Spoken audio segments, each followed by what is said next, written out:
சிம்மம் ராசிக்கு அக்டோபர் மாத ராசி பலனை பொது பலனாக பார்க்கலாம்.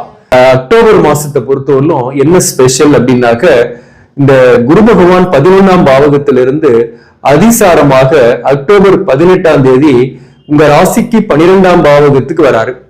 இந்த 12ஆம் பாவகம் என்பது விரயஸ்தானம். விரயஸ்தானத்துல மறைந்த குரு என்ன செய்வாரு, நன்மையை செஞ்சிட முடியுமா அப்படின்னு கேட்கலாம். இப்ப 11ஆம் பாவகத்தில் இருக்கக்கூடிய குரு பகவான் பகை வீட்டுலதான் இருக்கிறாரு, செயல்பட முடியாமல் இருக்கக்கூடிய சூழ்நிலை தான். ஆனா 12ஆம் பாவகத்துல மறைந்த குருவா இருந்தாலும் நிறைந்த செல்வத்தை கொடுப்பார். அதாவது குரு 12ஆம் பாவகத்துல உச்சம், அதாவது உச்சம் பெற்ற குருவோட பார்வை உங்களுக்கு 8ஆம் இடத்துக்கும் இருக்கும். 8ஆம் பாவகத்தில் இருக்கக்கூடிய சனி வக்ரமா இருக்கு இல்லையா, அந்த சனிக்குமே இந்த குரு பார்வை இருக்கு. அதனால பாத்தீங்கன்னாக்க இந்த திருமண வாழ்க்கை, குடும்ப வாழ்க்கை சம்பந்தமான பிரச்சனைகள் இருப்பவர்களுக்கு அந்த பிரச்சனைகளுக்கு ஒரு சொல்யூஷன் கிடைக்கும்.